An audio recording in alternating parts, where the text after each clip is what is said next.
خوش ہوں گے یا آباد ہوں گے، ہم نیو ایپیسوڈ کا ویٹ کر رہے ہوں گے.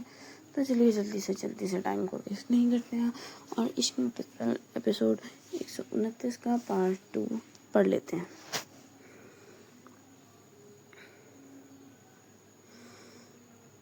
مسلسل اس کی روح کو کھینچتا، وہ اس وقت دنیا و مافیا سے بیگانہ ہو چکا تھا. اس کے حواس پر اگر کچھ چھایا ہوا تھا تو بس حورین کے وہ نرم و ملائم ہونٹ تھے، ایسی غیر معمولی نرمی کہ ان کے سامنے روئی بھی سخت محسوس ہو. مہران خان کسی دیوانے کی طرح ان تر و تازہ گلابوں کی بری طرح مسل رہا تھا. اس کا جنون اپنی تمام تر حدیں پار کر چکا تھا. مسلسل اس کی وحشیانہ شدتوں اور بے رحم گرفت کے باعث حورین کے نازک ہونٹوں سے خون کے چھوٹے چھوٹے بوندیں رس کر ٹپکنے لگی.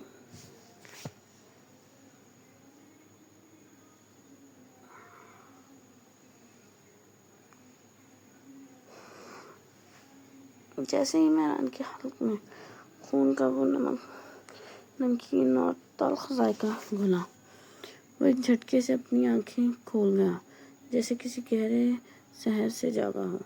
سامنے کا منظر دیکھ کر اس کے ہوش ٹھکانے آ گئے. حورین تو جانے کب کی ہوش و حواس سے بیگانی ہو کر بے ہوش ہو چکی تھی. مہران جیسے ہی ہوش میں آیا،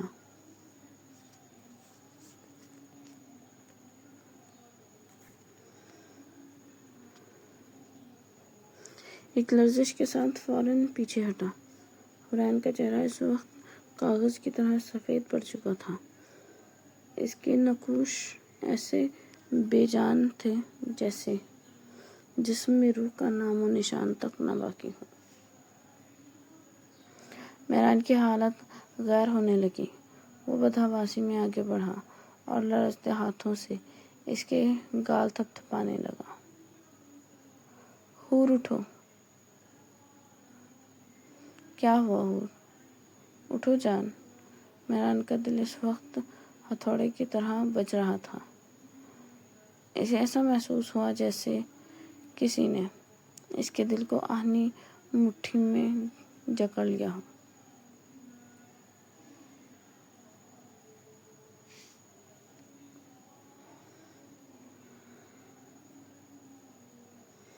اس عورت کو وہ اپنی زندگی کی کسی بھی قیمت پر نہیں کھو سکتا تھا. یہ احساس اسے اندر تک جھنجھوڑ گیا. حور اٹھ جاؤ جان. حور. وہ اسے مسلسل پکار رہا تھا، لیکن حورین بالکل بے سد تھی. موت جیسی خاموشی اس کے وجود پر طاری تھی.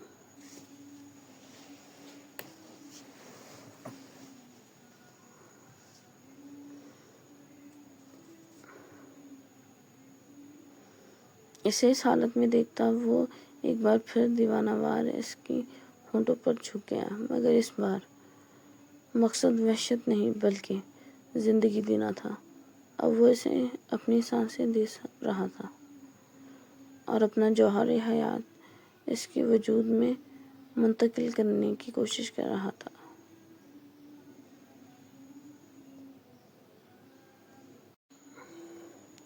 مسلسل اس عمل کو کرتے ہوئے وہ خود بے حال ہو رہا تھا.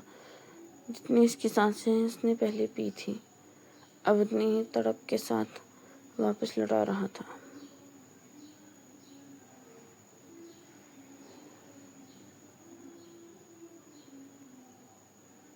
یہ عورت اتنی بھی آسان نہیں تھی جتنی مہران خان سمجھ رہا تھا. جتنا وہ اسے بے حال اور زخم خور کر چکا تھا، اتنا ہی وہ خاموشی سے اسے بھی بے حال کر چکی تھی. بس فرق اتنا تھا کہ وہ ایک نازک عورت تھی، اس لیے بے ہوش ہو گئی، اور وہ ایک سنگ دل مرد تھا جو ابھی تک اس اذیت کو سہہ رہا تھا. ایک طویل اور انتھک محنت کے بعد بالآخر حورین کے سینے میں ایک جنبش ہوئی اور اس نے ایک گہری ہچکی لی. اب آہستہ آہستہ اس کی سانسیں بحال ہونے لگی تھی. زندگی کے آثار اس کے وجود میں لوٹ رہے تھے.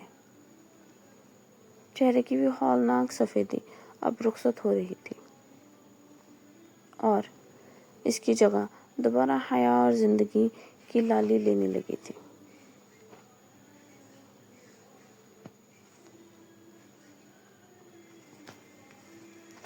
اب وہ دونوں بیڈ پر سیدھے لیٹے ہوئے تھے۔ تیز تیز چلتی سانسوں کا شور کمرے کے سکون کو چیر رہا تھا۔ مہران کا دماغ جو کچھ پل کے لیے بالکل معاف اور غائب ہو چکا تھا، اب آہستہ آہستہ بحال ہونے لگا تھا، اور ہوش آتے ہی زیب خان کے وہ زہریلے الفاظ دوبارہ اس کے کان کے ہتھوڑوں کی طرح ٹکرانے لگے۔ اشتعال کی ایک لہر مہران کے رگوں پہ دوڑ گئی۔ وہ ایک بار پھر کسی بپھرے ہوئے شیر کی طرح اس کے نازک وجود پر جھک گیا، مگر اس بار اس کی جنونی شدت میں حق جتانے والی ایک مخصوص نرمی بھی شامل تھی۔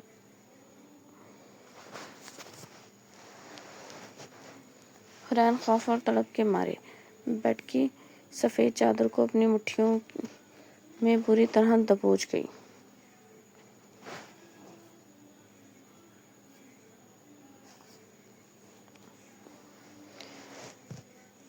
مہران نے اس کے دونوں ہاتھوں کو اپنی مضبوط ہاتھوں کے نیچے بے رحمی سے دباتے ہوئے اسے بالکل بے بس اور مفلوج کر کے رکھ دیا تھا۔ اب وہ اس کے لہولہان ہونٹوں کو چھوتا ہوا اس کی مرمری گردن پر جھکا آیا اور وحشت اور محبت کے ملے جلے جذبات کے ساتھ نرمی سے اسے چومنے لگا۔ حوران اس کے لمس کی تپش سے خود میں سمٹنے لگی۔ مہران نے اب کروٹ لی اور انتہائی مہارت سے اسے اپنے اوپر کر لیا۔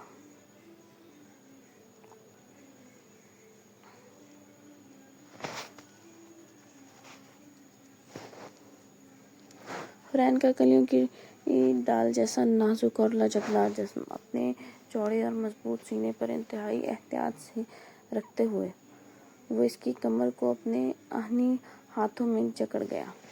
وہ اس کے کانوں کے قریب اپنی گرم اور دہکتی ہوئی سانسیں چھوڑنے لگا، جن کی تپش سے حوران کے کان جلنے لگے۔ کچھ دیر کی پراسرار اور بوجھل خاموشی کے بعد مہران کی گمبھیر اور بھاری آواز اس کے کانوں میں پڑی۔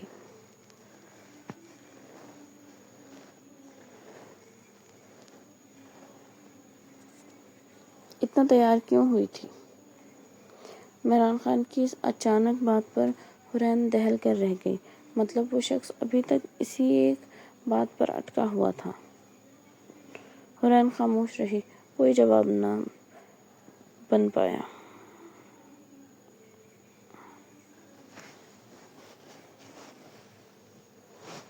مہران نے اب اپنا سر اٹھا کر گہری نظروں سے اس کے ہونٹوں کو دیکھنا شروع کیا۔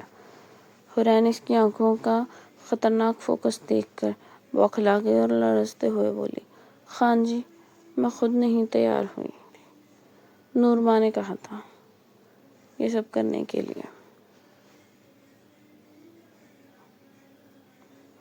مہران نے غصے سے اپنے دانت کھینچے اور دہاڑا، بے وقوف عورت، تمہارا شوہر میں ہوں یا وہ نور ماں؟ حوران نے معصومیت سے خان کی طرف دیکھا۔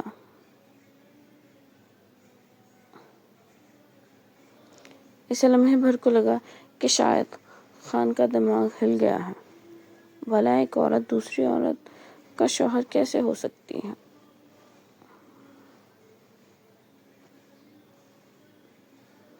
مہران اس کے چہرے کے بدلتے ہوئے تاثرات کو بڑے غور سے دیکھ رہا تھا۔ وہ جس طرح منہ کے زاویے بدل بدل کر سوچ رہی تھی۔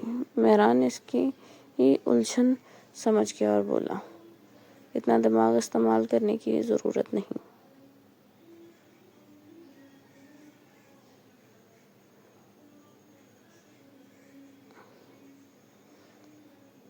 بس جو کچھ کہہ رہا ہوں اس کا سیدھا جواب دو۔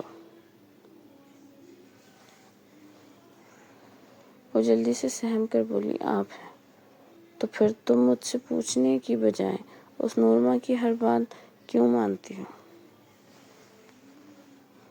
مہران نے سوالیہ نشان داغ۔ خان جی، نورما کہتی ہے کہ وہ آپ کی ماں کی جگہ ہے، اگر انہیں آگے سے جواب دیا تو آپ کو پسند نہیں آئے گا۔ حرین کی یہ بات سن کر مہران جیسے کسی گہری اور اندھی سوچ میں ڈوب گیا۔ پھر حرین کی چوڑیوں کی ہلکی سی کھنک سے وہ ایک بار پھر سے ہوش میں آیا اور حرین کی ان بڑی بڑی نیلی جھیل جیسی آنکھوں میں ڈوب کر اسے سحر کے زیر اثر اسے پھر اپنے نیچے کیا اور اس کے چہرے کے ایک ایک نقش کو دیوانہ وار چومنے لگا۔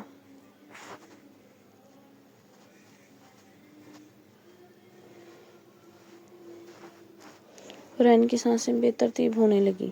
مہران خان کے چہرے پر ایک فاتحانہ اور دل فریب مسکراہٹ دوڑ گئی۔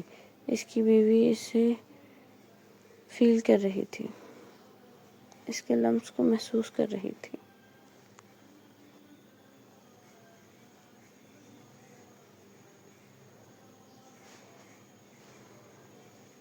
مگر وہ اب اسے تڑپانا چاہتا تھا اور نورما کے کھیل کو بھی تو بے نقاب کرنا تھا۔ وہ ایک بار پھر اس کے کانوں کے پاس جھکا اور سرگوشی کی۔ سنو حور، آپ اب سے ایسی بنیں سنوریں گی نہیں، تب تک جب تک میں سب کو یہ سچ نہ بتا دوں کہ آپ میری بیوی ہیں۔ دوسرا یہ کہ ان لڑکوں کا کوئی کام آپ نہیں کریں گی اور خصوصی طور پر زیب سے کوسوں دور رہیں گی، بلکہ آپ ان سب سے دور رہیں گی۔ سمجھ گئیں؟ ورنہ اب دوبارہ میں تمہیں یوں نہیں چھوڑوں گا۔ اس بار ایسا تم پر چڑھوں گا کہ تمہاری جان لے کر نیچے اتروں گا، سمجھی؟ حرین تو بس اتنا ہی سمجھی تھی کہ وہ اسے کوئی خوفناک دھمکیاں دے رہا ہے۔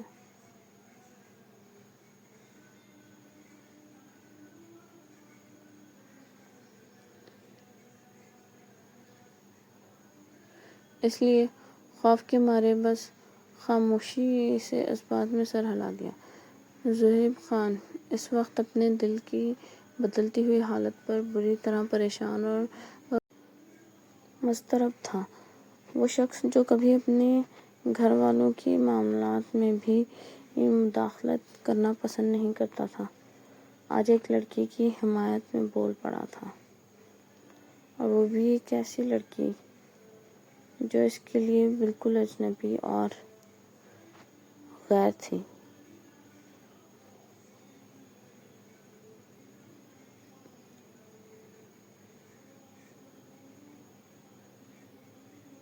اس حویلی کی ایک معمولی ملازمہ۔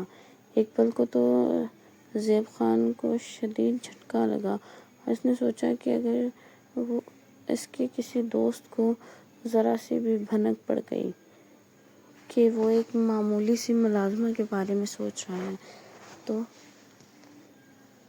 اس کا کیا وقار اور کیا عزت رہ جائے گی، اس کا طبقہ، اس کا معیار اور اس کی شخصیت سب داؤ پر لگ جائے گا۔ لیکن اگلے ہی لمحے اس کا ذہن ایک بار پھر اسی کے خیالوں میں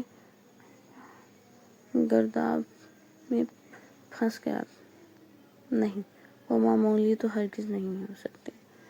جس لڑکی کو زیب خان جیسا مرد سوچے وہ کوئی عام یا معمولی لڑکی ہو سکتی ہے؟ نہیں، ناممکن۔ تبھی اس کے بے چین دل نے ایک حتمی فیصلہ کیا کہ اب اسے ہر قیمت پر اس لڑکی کو جاننا ہے، اس کی حقیقت تک پہنچنا ہے۔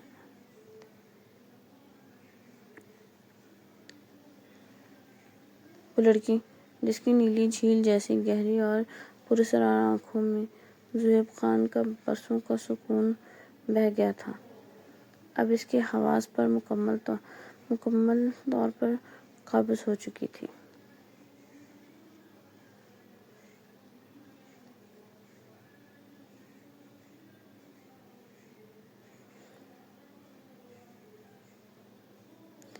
جاری ہے۔ کہانی پسند آئے تو چینل کو سبسکرائب کریں، گھنٹی کے بٹن کو بجا دیں۔ شکریہ، دعاؤں میں یاد رکھیں۔ اللہ حافظ۔ پھر ملتے ہیں نیو ایپیسوڈ کے ساتھ۔